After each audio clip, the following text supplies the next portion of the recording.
That's it.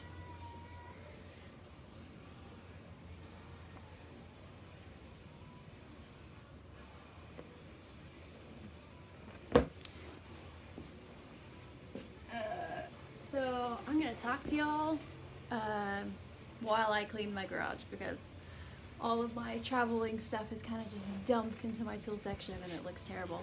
So I'm gonna kind of clean and talk at the same time. So welcome, hi. I don't know, some fun things to talk about, I think. Hi Zai, I'm gonna try to like come back and forth quickly enough that I can like see the chats as they pop up. And can I? Yeah, okay, I can always tap and go back and look at them again. So first things first, most recently there was a video interview that I did with JDWM. His YouTube channel is JDWM.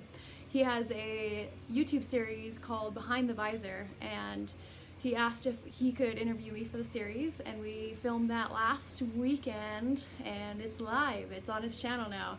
And if you haven't ever seen any of his work is beautiful. And it's a great video, some of the best footage of my bike I've ever seen, so I love it. It's amazing. And I kind of just talk all about my bike and falling in love with my bike and working on my bike. And then there's some really good like roll-by footage and B-roll and footage in 4K. Definitely watch it in 4K. But sub to his channel, he's fantastic. He's got a lot of good content on there. He doesn't market it a whole lot, so it doesn't have as much traction as I feel like the quality deserves. So go check it out. It's pretty amazing. Yay! Let's see, other things to talk about. Oh, I have lots to talk about Babes Ride Out. But before that, I wanted to say thank you. I've hit and dropped 700 subs a few times in the last month, and I really appreciate everyone who is subscribed and who watches and enjoys the content. I do this for the interaction. Like, I like making content and I like creating, but honestly, like my favorite part about having videos and having a channel or sharing stuff with people is the interaction that I get from sharing. Like, I don't know if you follow me on Instagram or not, but I mean, I almost always respond to every single comment. Like, I like the conversation and the dialogue that creating content can generate. And so I'm thinking in the future I'm probably going to start doing more of these live videos, because I really enjoy the interaction side of it. And as much as YouTube is great, I feel like just posting videos, even though like there can be comments and I can have a conversation in the thread below after I've posted it, it's not as much of a real-time dialogue as I enjoy. So yes, there's going to be lots more content coming. I have a lot of big plans for the channel and some mini-series and things to film that I have that I'm working out, planning out, you know, strategizing on how I'm going to do that and execute that. But the live stream is going to be a part of it. So the channel is going to get some rejuvenation, some energy, some life, more content, more me, more other people, hopefully more bikes, sometimes cars. Cars are cool too. But that's up and coming. I'm gonna have a couple of different series that I'm working on. I have potential sticker designs coming, which will be really cool, and it'll be something that you can slap on any bike and no one's gonna be like, but you're not a girl, you're not Triumph, babe, you're not riding a Triumph, like what is this? It's gonna be something really cool and a little bit more universal, and so that's upcoming too. Still working on, still designing it and kind of deciding how I want to go with that graphic, but it'll be fun. There'll be stickers. Yay! Alright, so I'm gonna try to clean actually while we're doing this too, because my poor tools and all of my camping gear and travel gear and all of that is just kind of blah. So I've had a lot of back-to-back like trips and adventures, so I kind of want to try to tidy as I'm doing this. So if you have questions, I do have my mic on, so I can still talk while I'm doing this, and I'm gonna keep coming back and like tapping and looking at questions as I talk. But I guess I'll talk about Babes Ride Out first, since a lot of this gear is from my trip to Babes. One of the first things that happened on my trip for Babes Ride Out though was on the way to my meetup spot with the girl I was cruising out with, I noticed some unusual burning smell coming from my bike, which is not very bueno. And these are the saddlebags that I was rolling with. And what I noticed because my saddlebags were burning on the pipes. It was not bueno. It was I had only gone like 30-40 miles, and we had, you know, another 300 to go. So that wasn't terribly exciting, and I kind of panicked, and I was like, oh crap, what am I going to do? Maybe I can't take saddlebags after all, but I'm all loaded up, and I need all the gear in them, because it's like my sleeping bag and stuff. And I ran across the street and bought some aluminum foil and wrapped them around the pipes, and rode the rest of the way to my friend's place. And she happened to have some ceramic or fiberglass pipe wrap for me to wrap them up with, and we were able to readjust my bags so they weren't sitting against the pipes, but those bags got a run-in with some high heat, and they weren't happy about it. So the bags luckily are still functional, like it's just kind of like charcoaled on the backside inside, and there's like a little bit of a hole, but nothing's gonna fall out as long as I pack it right, and so I can use them in the future. But lesson learned, you know, hot pipes and bags don't mix. Camping gear doesn't need to be on this side. So anyway, so that was the first adventure. Was on the way, you know, my saddlebags kind of like melting before we'd even left town. And then the next thing that happened, because I mean it's me, right, and it's my bike, there's always something that happens. The next thing that happened on the way was, as we were getting ready to leave my friend's place, my bike decided she was going to get really fussy about starting, and it took me a good 5 minutes of fussing with the starter and the electric wires and pounding the throttle, and finally for her to kick over. And I was like, okay, I don't know what it was. Maybe I just sat for too long. Maybe I had my headlight on and I didn't realize it. I'm not really sure.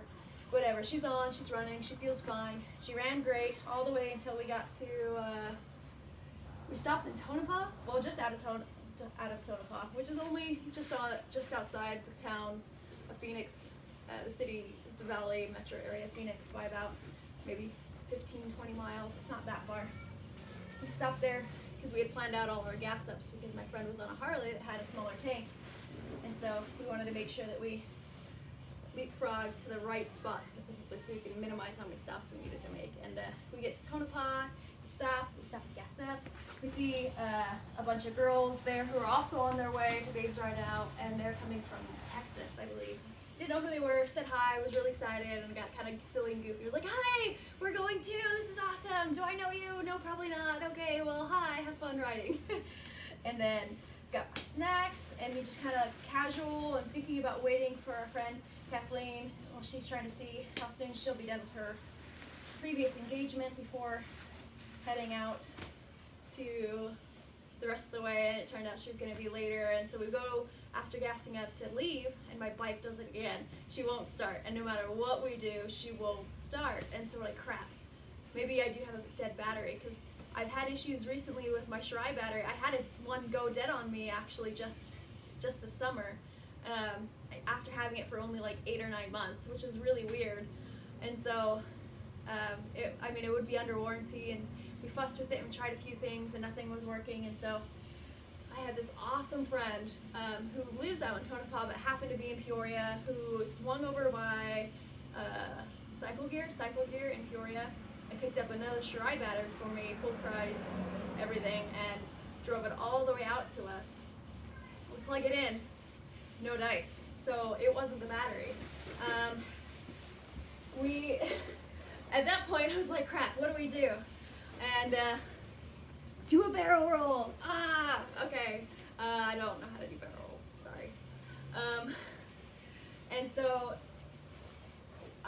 my go-to after that, after I've tried the basic tests that I know to do, was to call Jeff, my garage guy, who's been the one teaching me how to do all this work on my bike. And I want to check these chats because I haven't stopped to look at these. I have never left the continental USA, so no, I have not been there, but that sounds really cool.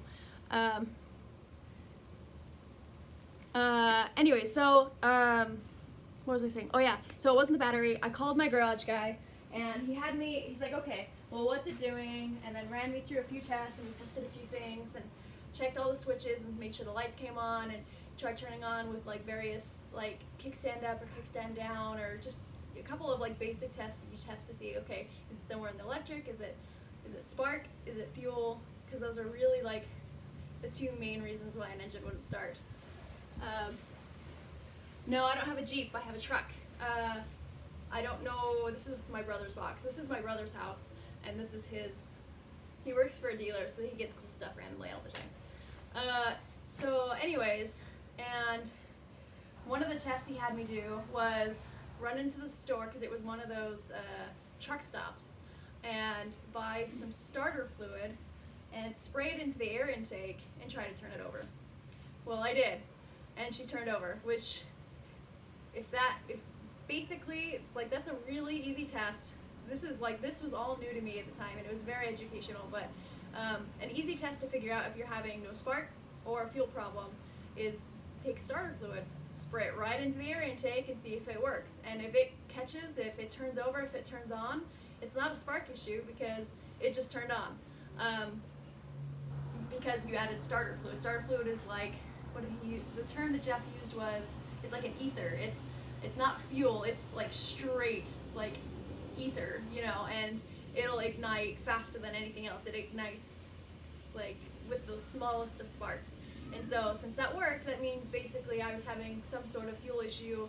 Either my fuel injectors were dirty, my fuel pump maybe was failing, something. We weren't sure, but we knew that it was fuel related because I was able to turn it on. And so turned it on, it was running. There was no problems, no power loss once it was running. It ran smoothly, fine. Like, there was no fuel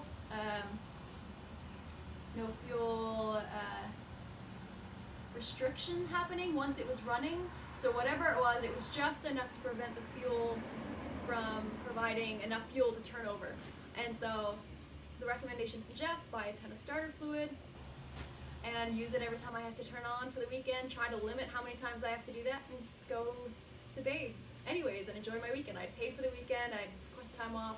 I was already, you know, on the road there, so just go. So I did, and every single time I had to turn her on, I had to like waterboard the air intake with starter fluid for the entire event of Babes Ride Out. So I didn't go on as many rides as I had planned. I didn't.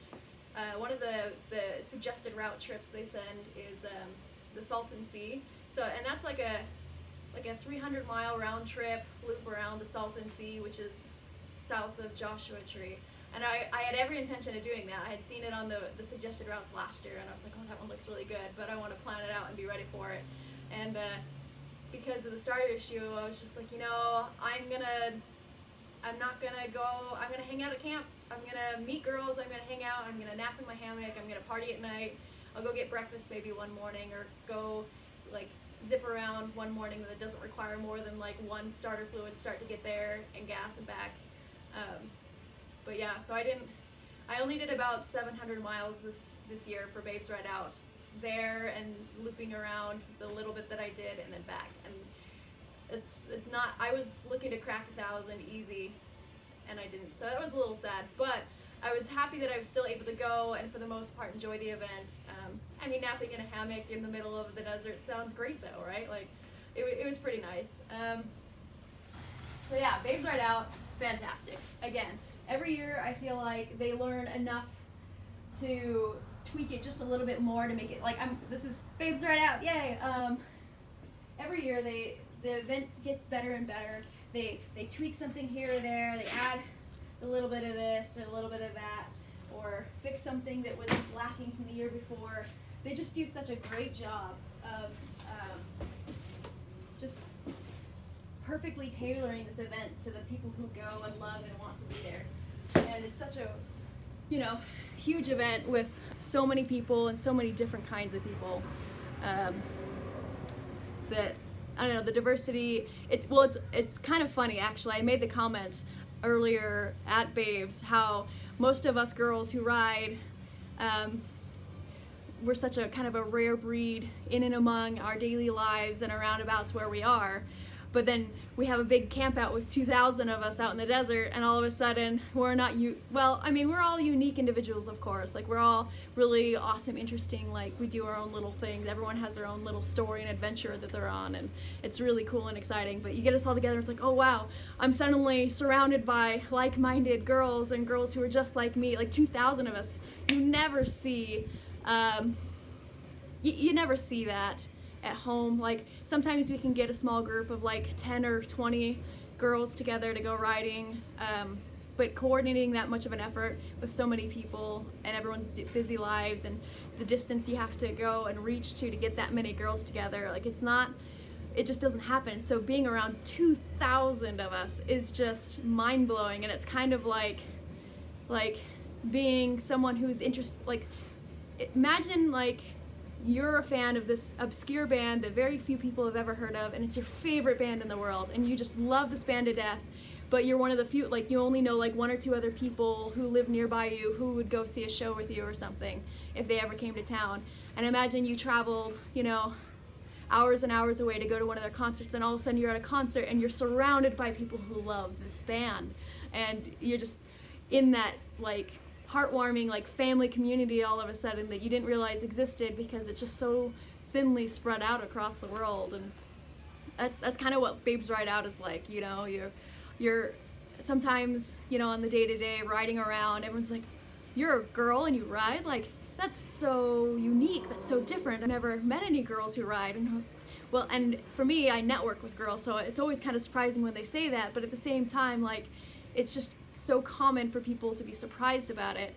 And then all of a sudden I'm not alone. I'm with a million other of us, like, well, 2,000, I don't even know how many girls were at Babes Ride Out this year. Last year was like 1,800 or something. So this year felt bigger. I'm sure there was probably more. I don't even know. I didn't ask, but it was awesome. And I just enjoy it every year more and more. It's as the event improves, you know, tweaks and changes and upgrades and shifts of focus on how they do things. Like, every year that I go, I learn a little bit better how to get the most out of the event for myself as well, which is really cool and exciting. So if you're a girl or you know a girl who does ride, 100% you got to get her to Babes Ride Out. There are a lot of other moto camping trips and a lot of other like women meetup groups that do various things. Like, I know the Litas all around the world do a bunch of stuff. They have kind of groups all over the place, and I met up with some Litas from Idaho Falls when I was there visiting, and got to go get breakfast with them and then chase them out of town as they were on their way for an overnight camping trip. And I think making a point of networking with those who are like-minded really help you, I don't know, it helps you get a deeper appreciation for something that you're already passionate about. It helps reinforce that excitement and that vigor in that item, and it's just really fun to get to share that with someone who has the same opinion or is of the same mindset. You know, it's great. It's really exciting. So that was Babes Ride Out. Awesome, awesome time. Met a lot of really cool people, like I did every year. Got to hang out with some really cool people who are just awesome. Everyone I've met was super awesome. Every time a girl would walk by, or I get to talking to someone, I was just like, oh, she's such a badass. Like, shit, she's so cool. Like, I want to be like her. And I was like, I don't know, but I want to be like her. She's cool too. Like, man, that's so hot. Like, that's cool. I want to do that. Like, I like the way they do this. And it was just constant, like, head turn, head spin. Like, this, I want to be all of this. And it's very inspiring. It's very exciting. I am not being very productive about cleaning this mess up at all. I don't know. So, all right. Well, that's Babes Ride Out in a nutshell. So, let's see. What else do I have to talk about? Other than the interview, which I mentioned in the beginning that I did at JDWM's channel, he sent me a copy of it. I might see about posting it here on my channel as well, with commentary and link back to his channel, just to kind of, you know, grow the available audience for it.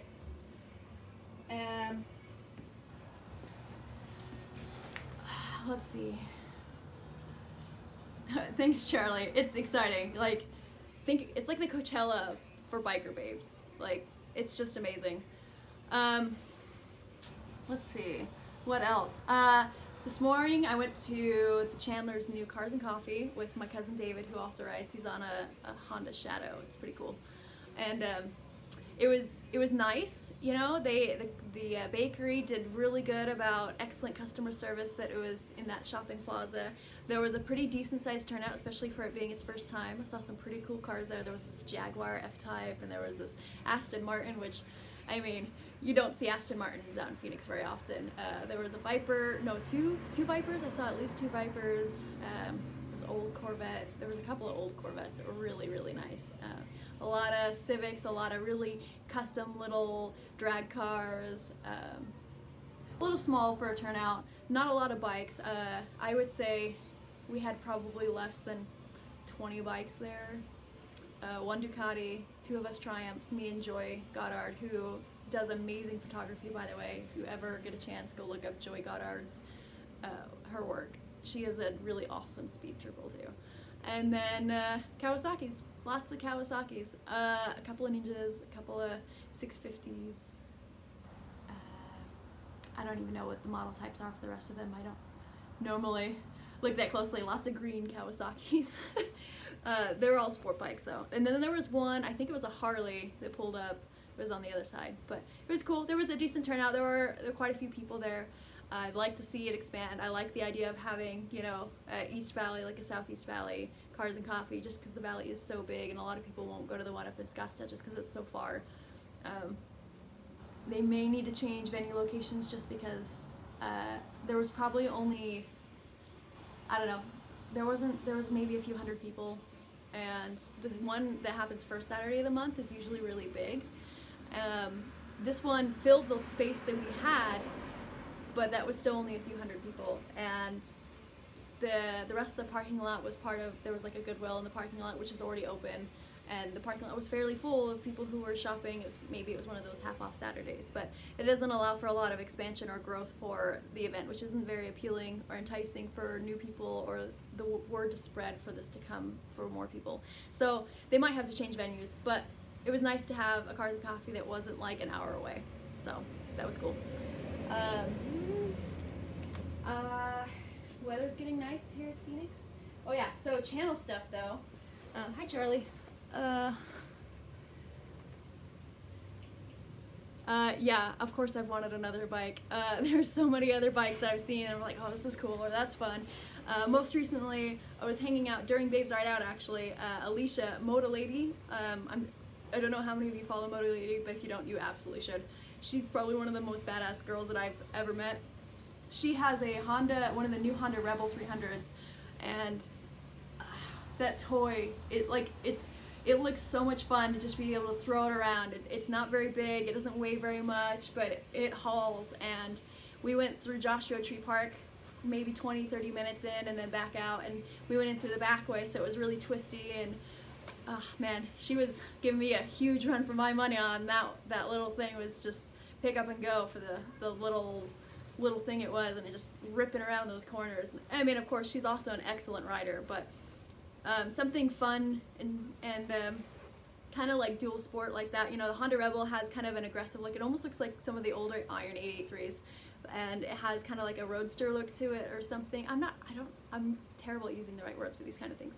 It looks like a kind of bike that you could commute on or go have fun on around some small twisties or go travel on. Like, it looks super comfortable. It looks great. Maybe a 500 instead of a 300. I like the idea of getting some sort of like bobber or sportster or softail or something with forward controls. After riding my friend's Harley, it was a lot more fun than I thought it would be. Kind of want one. But this is of course all in addition to what I already have. Like, this isn't going anywhere. This is forever. I know, I just should start wearing a wedding ring that says Triumph 675 or Franken Triumph or something on it, because like I'm not marrying anything else. Like, this is my baby forever. But yeah, a Sportster could be fun. I'd really like one of those adventure, like off-road, on-road bikes, you know, like the Triumph Tigers. The Triumph Tigers are really tall though. I wouldn't mind something a little bit smaller, just height-wise. What did Charlie say? Harleys can be expensive, yes. I've already determined that, like, if I get something else, like, I don't know. I started enjoying this more when I stopped worrying so much about the cost of things. As long as I was smart financially about how I did it, like if I want something, I did it.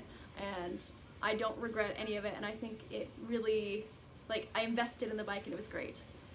You know, the R19 does look really cool. I would definitely consider one of those as well.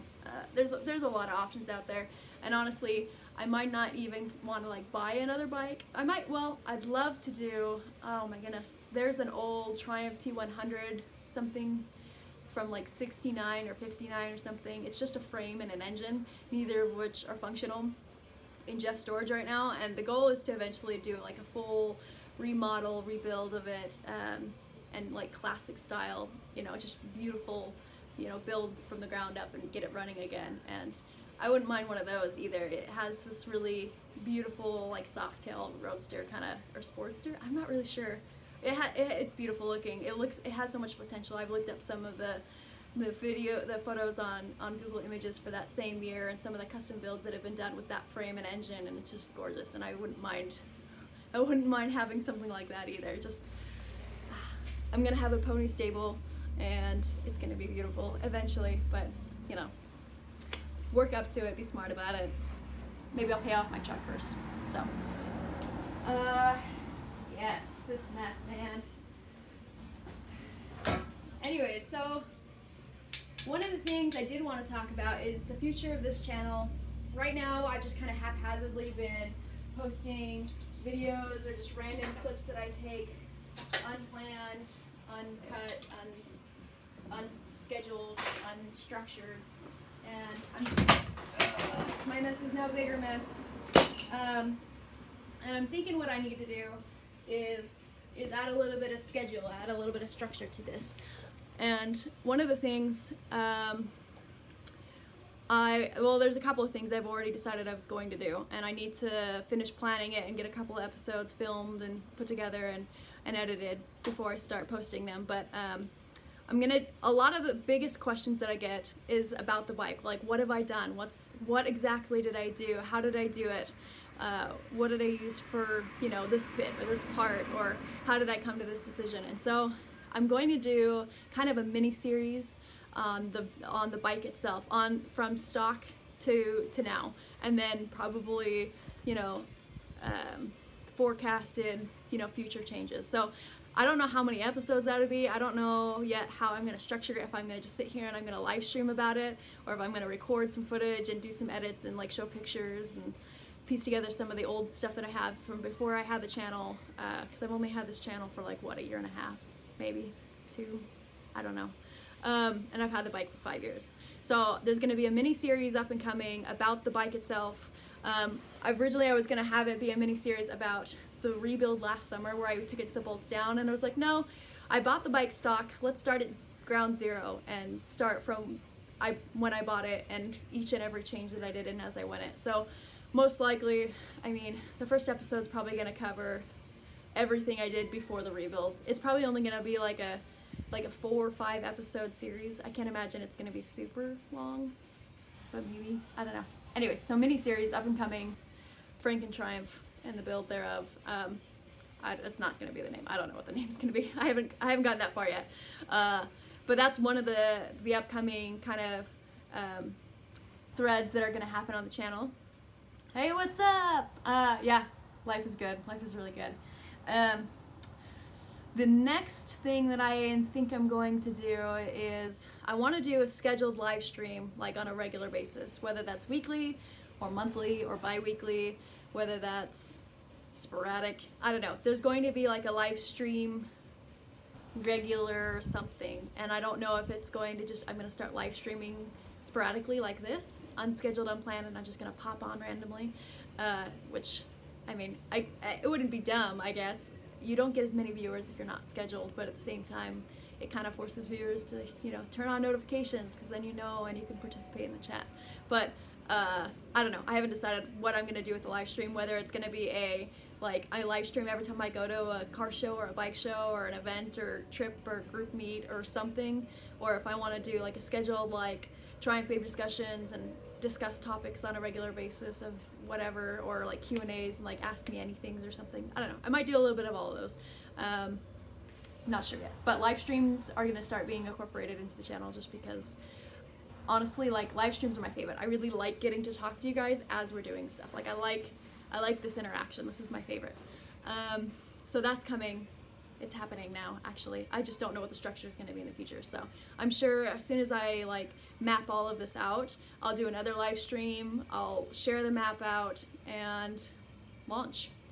The next addition to the channel, one of the things that I think I might end up doing, still kind of going back and forth and how and why, is kind of like a garage tips, you know, like just basic garage maintenance, you know, get your hands dirty, sharing like, okay, well, you know, you need to change your oil. Here's tips and tricks for changing your oil for this particular bike, or things you should be paying attention to when you're changing your oil, or, you know, basic, like, I'm gonna do a video now about my valve clearance check. I don't know. I'm just gonna do like garage tips and tricks, and I'm gonna do some basic like how-tos on some of that stuff, at least.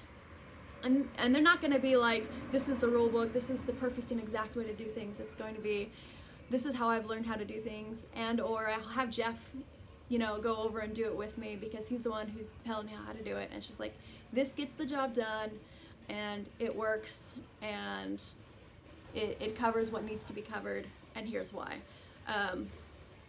So that's coming. And I kind of want to do an interview series.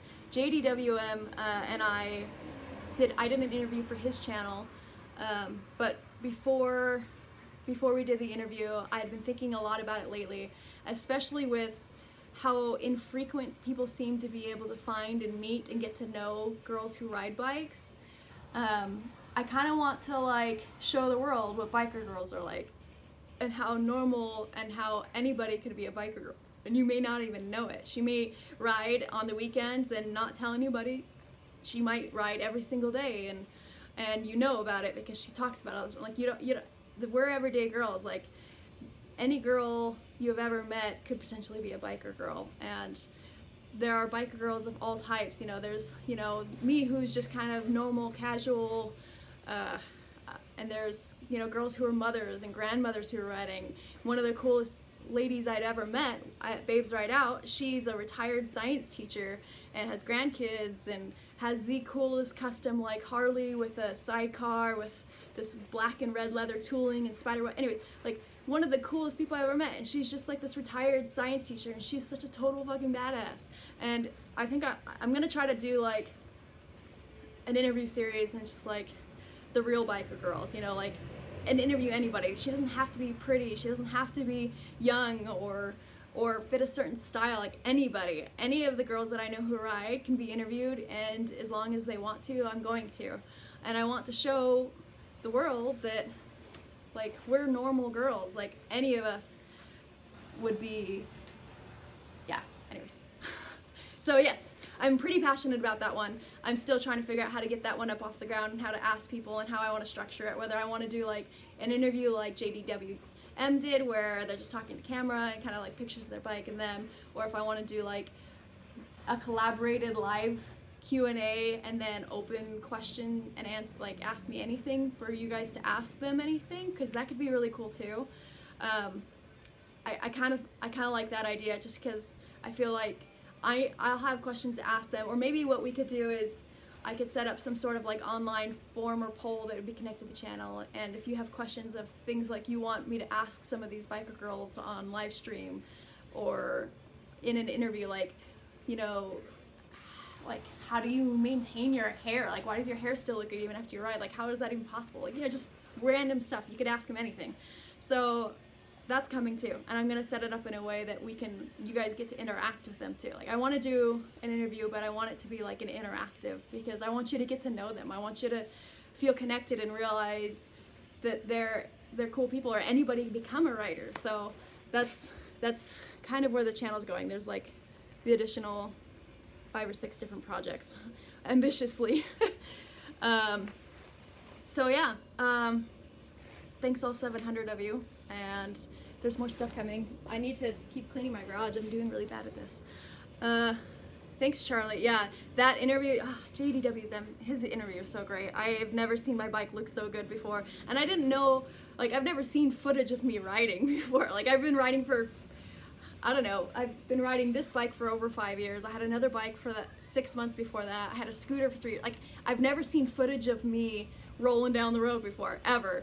And so it was really kind of like out-of-body experience to be like, that's me. That's what I look like as I roll down the road. Like, interesting.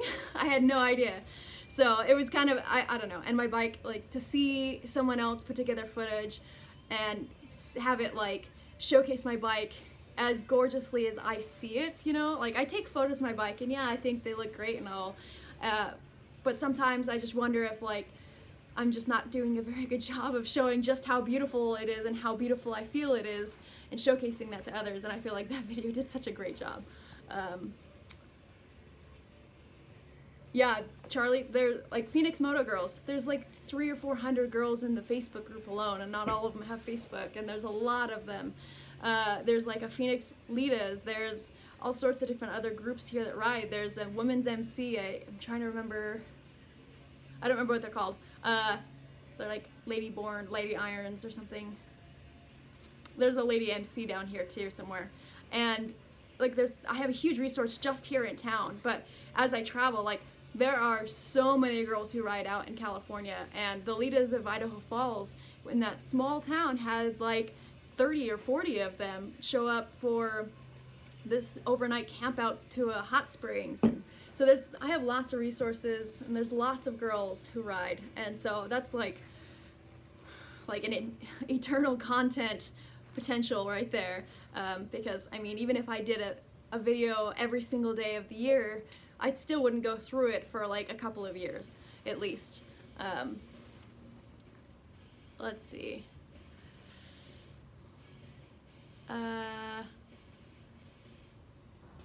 Oh, well, I guess I could figure, okay. So I talked about at Babes Ride Out how I was having some sort of fueling issue with the bike, and I had to waterboard the bike with starter fluid just to turn her on every single time. Every gas stop, every time she shut off, I had to turn it back on with a giant, like, I was carrying around 3 or 4 bottles of starter fluid in my bags with me every time I went out somewhere, just to make sure that I could get her back on again. And that was a little frustrating. And anyways, when I got home, instead of going straight home, I took her straight to Jeff's, and we left her. Dude, that's so cool. You have a female local radio DJ who rides. You should put me in contact with them. I want to interview them, because that could be really cool. Anyway, so I got home from Babes, and what I did is I took the bike straight to Jeff's, and this was like a Monday night, and I had work the next day, so I left the bike at Jeff's, and the following weekend I went back to his house, and the game plan was, okay, take apart the fueling system, because we knew it was a fuel issue, clean it up, and order new parts. Well, since we had already determined that it was a fueling problem, when I dropped the bike off at Jeff's house, after we did a couple more tests just to be a little bit more certain about it, he then ordered the parts for rebuilding the fueling system, like the fuel pump itself, because like troubleshooting that can a lot of times be a crapshoot, and you'll replace this or you replace that, and in the end, like, it just faster and more efficient to just rebuild it. So he ordered a new fuel pump, basically, and come the following weekend, what we did is we took the bike, tank off, fuel pump out, throttle bodies off, fuel injectors off of the throttle bodies, vacuum hoses off, and we just disassembled everything and got it prepped and ready to clean.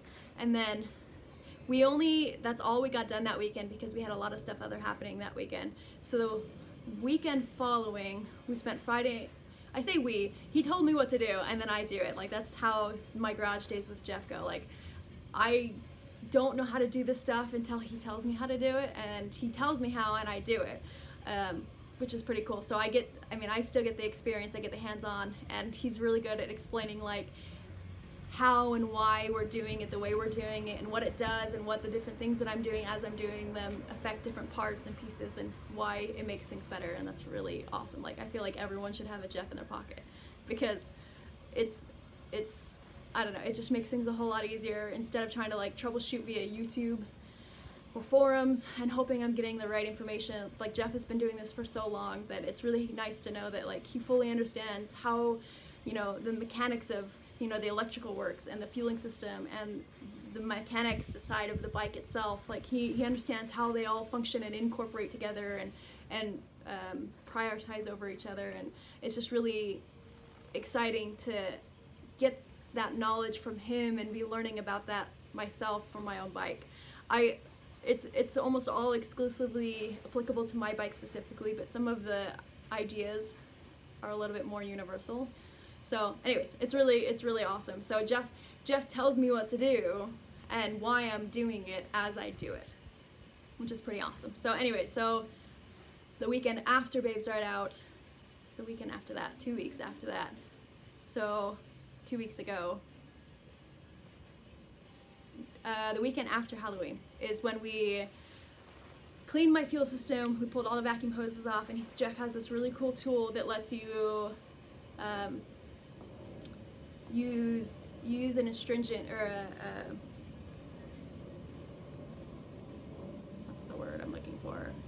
Solvent, a cleaning solvent, and you put the solvent through forwards, and then you flip the injector around and then backwards, and it pumps. It uses an electric signal. It's specifically for cleaning fuel injectors, and you plug it in, and you plug it into the fuel injector electric side of it, and it opens and closes, and you can hear it clicking and opening, closing the valves in there in the pump, and you basically spray a solvent through it forwards, and then you flip the injector around, and you do it backwards, and then you do it forwards again a few times, just to make sure that there's no particles or anything in there, and that they're spraying and giving it. And you can, as you going through, it pressurizes and it sprays it, and you can see like the pressure and the shape and the spray that's coming out of it. And you can kind of tell, like, okay, well, this is actually like spraying well. It's clean. It's not, you know, coming out limited, kind of like a shower head. You know how you get some of that like lime or mineral water, hard water deposits, and sometimes it starts spraying in odd directions or like at a weaker, you know, pressure. It's kind of like that. Not really, but that's how I mentally pictured it. And then, I mean, cleaned out the vacuum hoses, which were filthy because mine are all plugged off, and so it just kind of accrued a lot of gunk. Like, this stuff that we were cleaning had 54, almost 55,000 miles worth of dust and dirty Arizona, you know, lifetime to be cleaned out of it. So they were pretty dirty.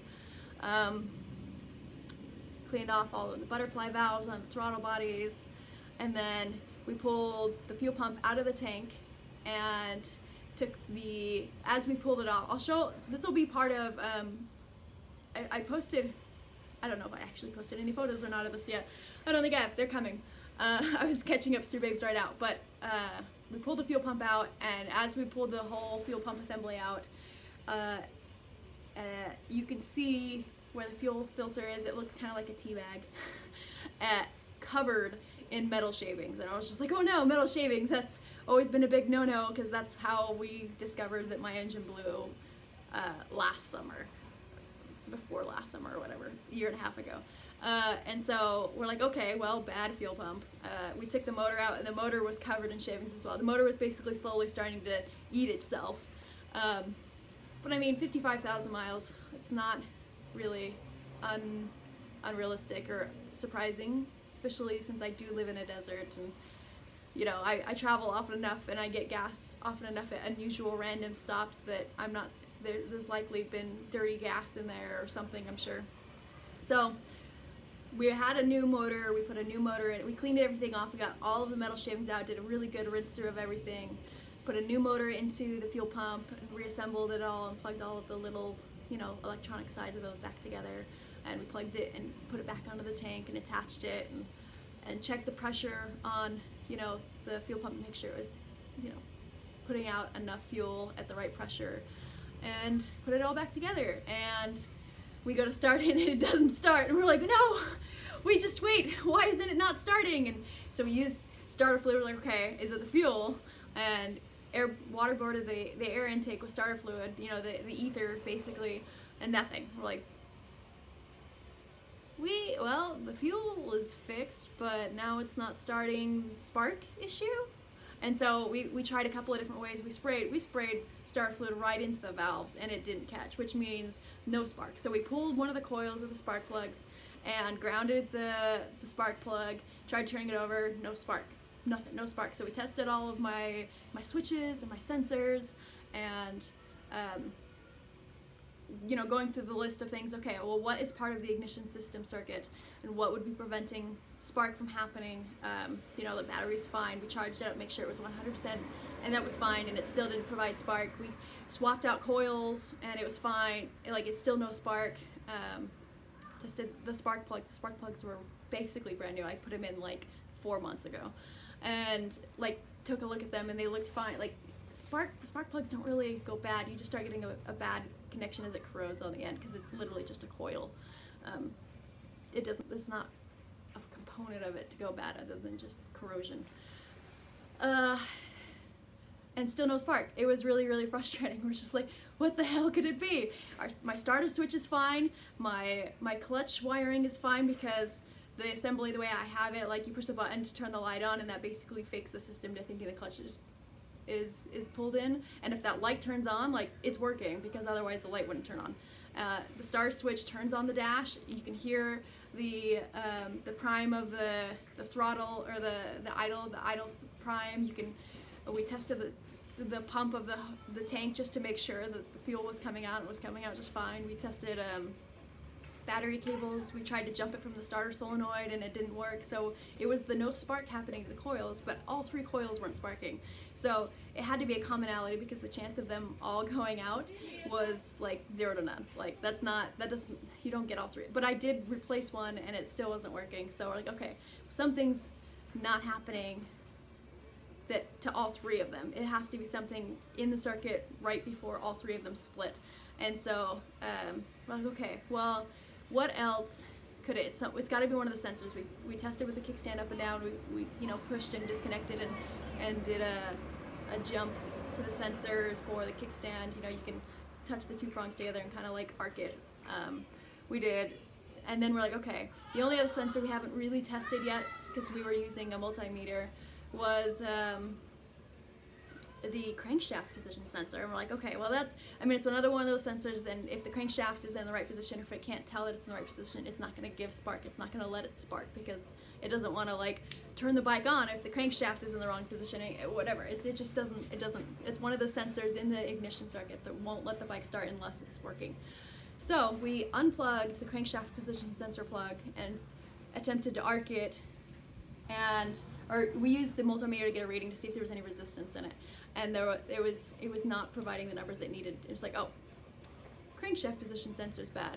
Great, out of nowhere. And the problem is, with a street triple, with a Triumph, I don't know if it's like this for other bikes, but at least for my bike, the stator, the component that rotates around the magnet, and the crankshaft position sensor are both in the same casing, and they both route through the same little rubber grommet that is like molded around the wires. Like, you can't replace just one or the other.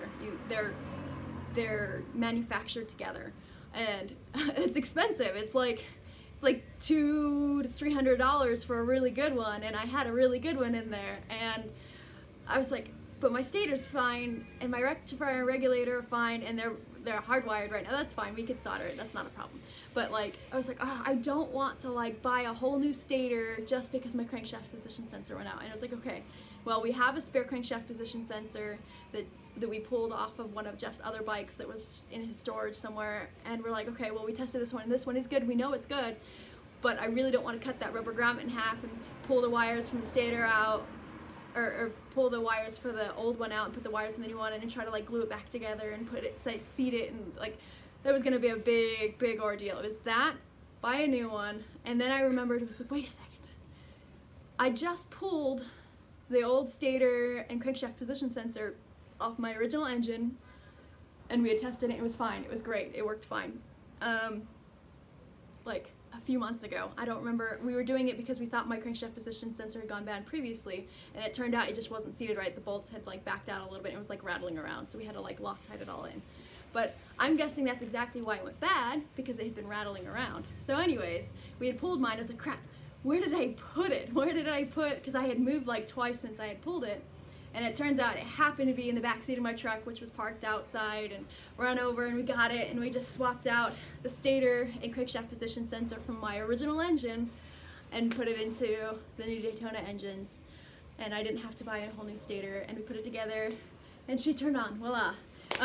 The other caveat was part of why she still struggled a little bit afterwards to turn over, but it wasn't a spark, it was a flooding issue a little bit, just because I had washed the bike like right before we started working on it, and with the way my pipes are and the lack of proper gasket that I currently don't have in the main pipe right now, I have the original one in there, and it's disintegrating, and water, like the angle of the pipes lets water like roll down it really easily. It was a little flooded out, so we had to like really hammer it a little bit for it to heat up and catch long enough to boil and spew what water had leaked in out. But other than that, she was up, she's running, and it's been 2 weeks now, and she runs beautifully. She's just great. So the starter issue got resolved the fluid issue, or the fuel issue from Babes Ride Out got resolved pretty easily, pretty quickly, and she's been working great since. And then we fixed the spark issue with the crankshaft position sensor, and it twofold fixed both of those issues. And the thing is before I went to Babes Ride Out, for a few months I had been experiencing an issue where I'd start it and she'd idle and she'd die for like half a second, and she'd idle and she'd die for half a second for like 2 or 3 times, turning over until she finally caught her, until I gave her a little bit more gas. And I think that was part of the fuel system, the fuel pump going out in my fuel system, which we were just, you know, putting it off and putting it off, because that's what I do. I'd rather just keep riding instead of digging in if I don't have to sometimes.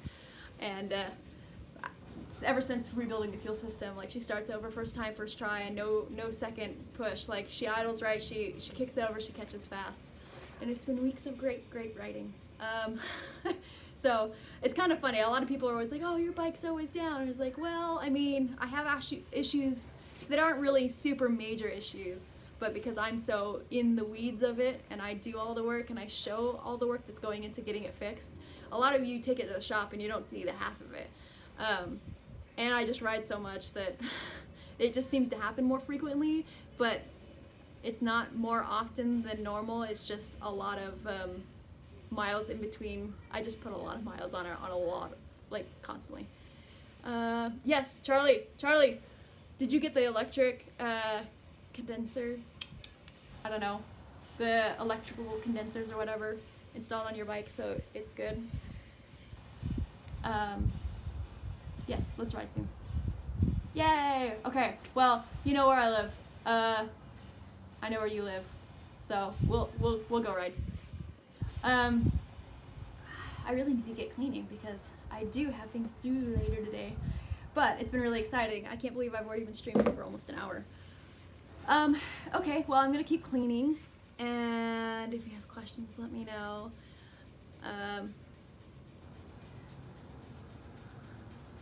Jen Shades, ride book, Harley Street Ride, sweet, okay, yeah,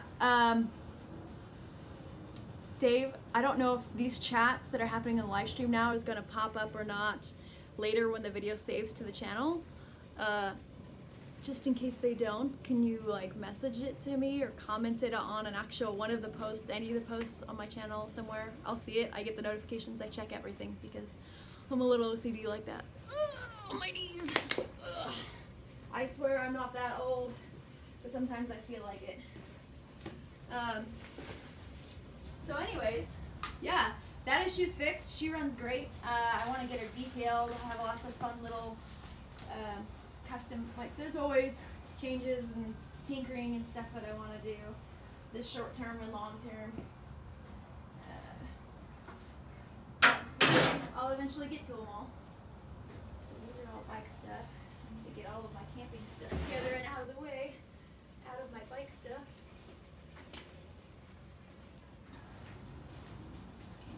This is cute. Here. So some pretty cool rides. I haven't done very much like ride footage. I'm hoping that Fusar camera comes soon because I kickstarted that like what, 2 years ago almost now, and I know the camera's like slowly getting to the final stages of manufacturing production just because they had a whole bunch of changes they had to make and manufacturer changes they had to switch because they weren't getting the quality that they wanted out of it and stuff like that. But I'm hoping that shipment finally happens soonish because I really like the idea of the way they mount the camera, especially with my new helmet. I have the Shoei RS? I don't remember. The one that's like not quite the RF 1200 or RFX or the RX, but it has the entire chin piece is like this triangle shaped vent clip slider, which is cool, and honestly I feel it's more functional than any of the other like airflow doodads on any of the other helmets I've ever had, especially from Shoei. I feel like it's a lot more user friendly and I feel like I get better ventilation with it, and I feel like it's lighter and it fits better, even though it's not quite as expensive a helmet as my RF-12 was. But because that's there, like I can't do the chin mount that I like to do. I have like a SoPro mount which I can strap on, which is okay for like low speeds because I have to leave my visor cracked for the way it straps on over the whole chin piece, and that's okay for low speeds. It's fine. It works pretty well for low speeds, and I like how close to the face it is. It's a good angle. But the nice thing is when the Fusar camera comes, it's the kind it's supposed to like Mohawk style attach to the top of, and it's really low profile and it's sleek. It looks a lot like some of those Sony cameras that I've seen.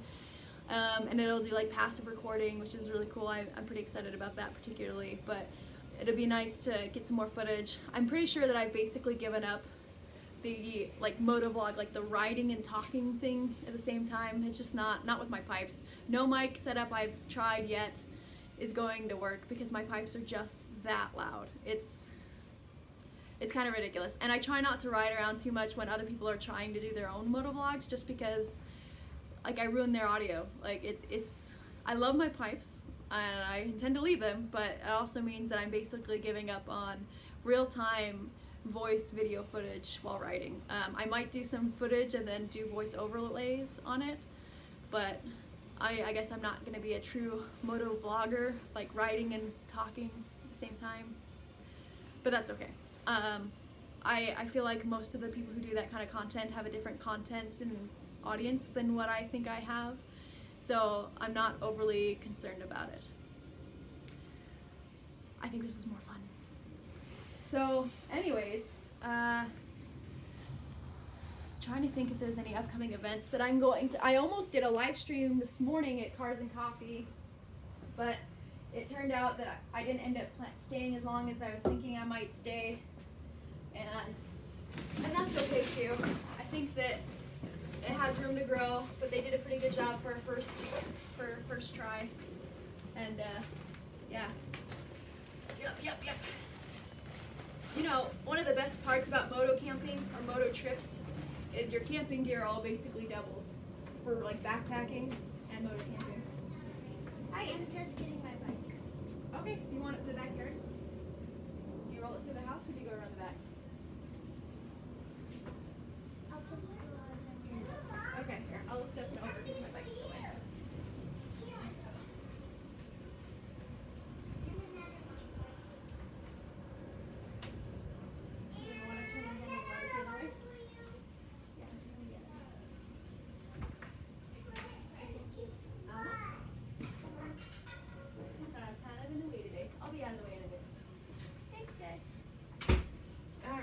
My niece, she wanted to get her bicycle, which is cool.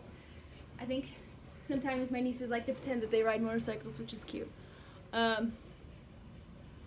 Message retracted.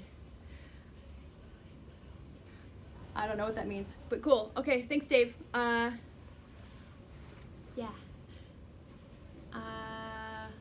Back to cleaning. So I think one of the like tips and tricks things I want to do, I want to do a tips and tricks kind of like project, but I don't want to like restrict it to just garage work. I want to do it like tips and tricks for riding, tips and tricks for, you know, commuting on your bike daily to work, how to like, you know, not show up as a hot, sweaty, sloppy mess during some of those hotter days, or, you know, just normal like everyday biker life tips and tricks. You know, if you're going to go on a bike trip, take this kind of a snack and wear a camel pack so you can hydrate while you're riding, and just stuff like that, I think would be fun to share for some of those who are new to riding or may not have explored some of the options of what you can and can't do on a bike, travel-wise or adventure-wise. These are all camping stuff. All go in here, if I can fit it. This is a little bit of a smaller backpacking bag, so not everything quite fits as well, but I like to try to travel light anyways, so.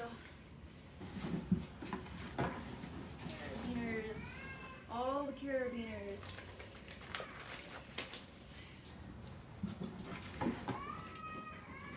Alright, so, anyways, one of these days, I'm thinking I might actually try to make the project launch, the launch of some of these new series projects, various lines of projects that I want to do. I might start trying to launch these as part of the new year. So we're like halfway through November now. That would give me time to start filming some of it, organizing it, road mapping it, and marketing it a little bit, and get it going. I think New Year is a good time to start pushing for new projects anyways, and a lot of people are excited about that kind of thing anyways. And let's see. I'm gonna use these straps. These are my hammock straps. Help me hang my hammock around trees. If you don't use rope, there's some really nice, tough straps with a lot of loops for my hammock to hook onto for various tree lengths and sizes. Man, that hammock is probably one of my favorite camping investments I've ever made. And I know that there's other moto campouts, like the Motos in Moab. You've got the Dream Roll in Northern California. I think that's all of my camping stuff, actually.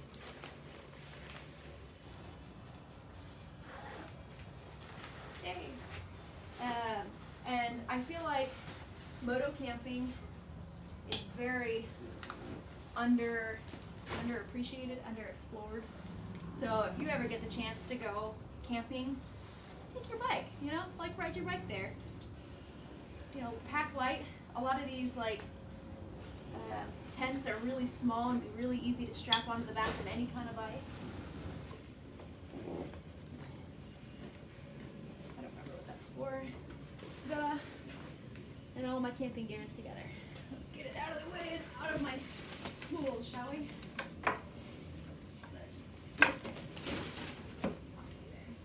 Perfect. Okay. Part of that cleaning is done. I got all of my camping gear out of my bike gear. Actually, this box could be good. Other stuff.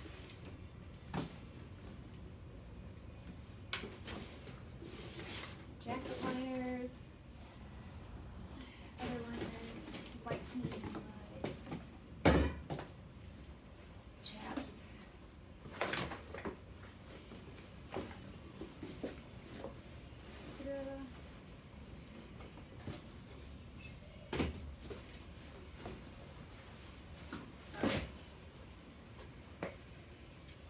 So,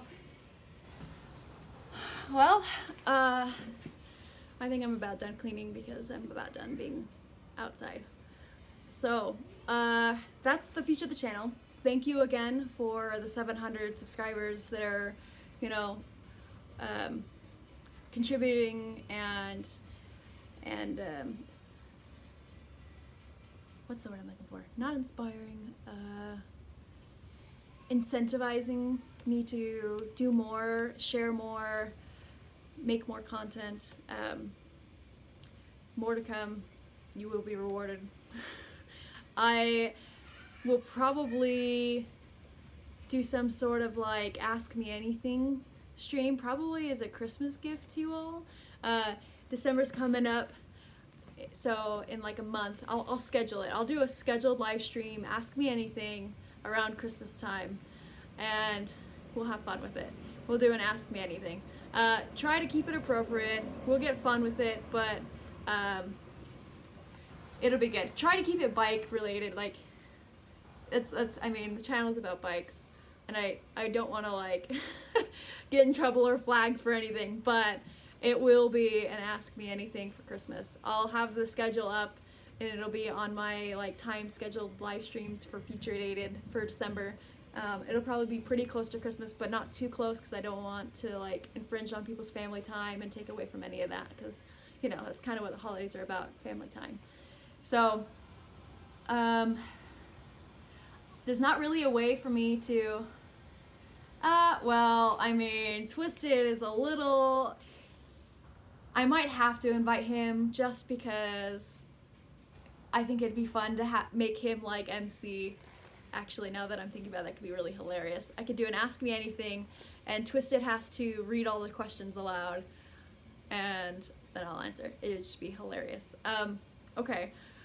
I didn't even think about that. That'd be great. Twisted has, if you guys don't know who Twisted Tech is, by the way, the one that that Dave is mentioning, he has like the greatest radio voice ever. And we were doing some live streams for Moto Amino, some weekly live streams for a little while that I was joining in, and sometimes in the after hours he would narrate some of the 50 Shades generator, gross, hilarious, like dumb stuff. It was fantastic. It is a great radio voice. So yeah, updating the schedule stream for Ask Me Anything.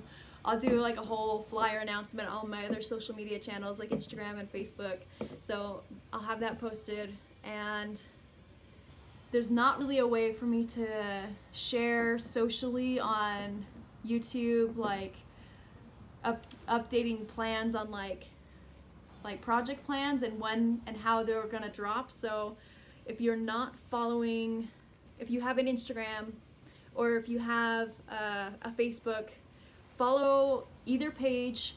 Both of them will be sharing the upcoming game plan strategies for the projects that I'm going to be doing. The scheduled regular live streams, the interview series, the mini series about the bike build, all of that. I'll be posting more and more information as I build out the strategy for that, and launching as much of it, all of it maybe, New Year's. So Christmas you get the Ask Me Anything, and New Year's you get the new content. So that's exciting. Thanks for joining, and keep them rolling. Shiny side up, guys. I don't know how to stop this. This is how I stop it. Okay. Bye.